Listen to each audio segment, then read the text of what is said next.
Hey everyone, what's going on? It's your boy CJ here, coming at you with my very first Rogue Company update. So for those of you who don't know what Rogue Company is a 4v4 third-person tactical shooter game, but in simpler terms, think of it as like a healthy mix of Gears of War, Rainbow, and CSGO. You pick a special operator who plays as you play as in third person. There's also some sort of buy system at the start of each round, so you can get more weapons, gear, and perks. As of now, there's only 13 characters or rogues in the game, again with their own different abilities for each one, and 2 game modes in the beta right now. Strikeout, which is basically a King of the Hill game mode with 2 win conditions. Hold the zone for a certain amount of time or eliminate all your opponents so they can't respawn. And then there's Demolition, which is basically your search and destroy for Call of Duty. Now that we got that quick intro out of the way, let's get on to the news. Firstly, let's start with the roadmap. So back in July, First Watch Games, the creators of Rogue Company under Hi-Rez, came out with the 2020 roadmap. Now this roadmap had no real specific dates attached to it, but it does have 3 phases. Phase 1 contains 3 updates pertaining to player identity, a deserter penalty, and a new map called Vice. Phase 2 contains 4 updates, mostly dealing with game modes, a new character.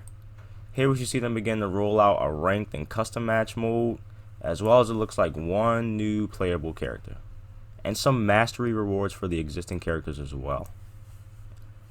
Finally, moving on to Phase 3, again we see 3 updates, which include of course a battle pass, because I believe this game is going free to play soon. And what's a free to play game in 2020 without a battle pass? Other than that, we see some gameplay improvements, which they go on to focus on some of the game's ping system. And finally, equipment mastery, which I don't really know how that's supposed to work, but I guess we'll see. So yeah, as far as the roadmap goes, it seems pretty interesting. Nothing too crazy. Seems pretty standard for like a new game that's coming out. Of course, you have the battle pass, which is like, it's kind of standard for these games nowadays, so I'm not really too mad about it, but it depends on what they add in it and if it's dry or who knows, because everyone's seen their fair share of battle passes, both good and bad, so I'm not really stressed about that. Granted, some of these other things like the rank system, I'm really interested to see how that goes, because they'll like start to filter out the sweats, as well as custom game modes, because I think this game might have like a high-ish like esports appeal, so that's that whole thing. Plus maybe, who knows, you might see some wacky fun stuff come out in the custom game stuff, so maybe we'll see how that goes. But I'm really interested to see how this like mastery stuff works, both for the characters and the equipment. Will it be like get 1,000 kills with Ronin and like you get like a gold version of her or something like that, or like get 100 kills with a frag grenade and you get like a frag grenade that's like glowing? I don't know, it seems very interesting, but we will find out in a later date. Now, since then, the beta's been out for approximately like 2.5-ish weeks, something like that. And for each week, they came out with a small update video pertaining to the 2. The first one was released on the 31st of July, and the second one was released as of recording this video, the 7th of August. Basically going over the beta so far and some changes they expect to see in the future. So let's go over those. As far as rogue changes go, nothing too crazy, pretty slight. So they are nerfing Scorch's overcharge ability. I think that's what it is.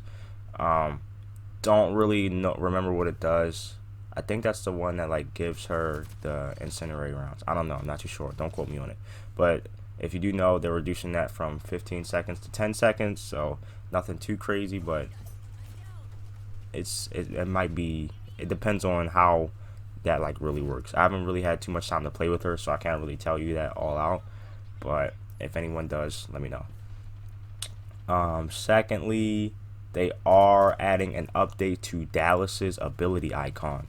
Apparently that was giving a lot of players some confusion on like what he actually does. So in this next update, they should have that updated so you can like clearly represent what his ability does. And then finally, for our big boy Anvil, they just updated his abilities description because a lot of people didn't know, me included, that you could break the glass for his shield if you either shoot the little yellow thing or press his ability button again when you're behind it. So that's nice. I'm glad that they sort of added that.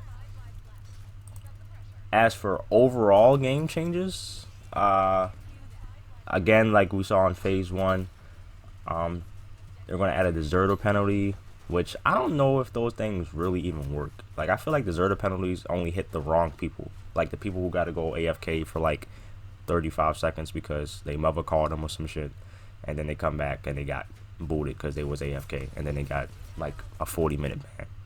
But I don't know, we'll see how that works. They're also adding a buff to smoke grenades. Well, kind of like a buff nerf. They're buffing it to make the like smoke expand more quickly, but then they're also making it like disperse quicker. So yeah, I guess like a buff nerf. Alongside the smoke grenade, they're also adding, well, not adding, but they're also buffing the AOE effect on the flashbang. So yay, that's gonna be nice. Can't fucking flashbangs. Oh my god.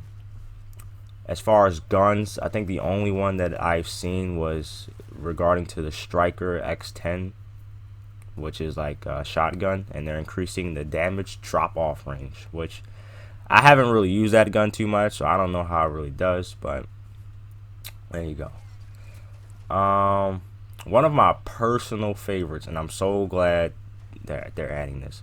So they're increasing the down state to where you can be revived to be around 15 to 16 seconds, which, my god, I'm so happy they did that, because now it feels like once you go down, you got like 3 seconds, and if you don't get rezzed, then it's wraps.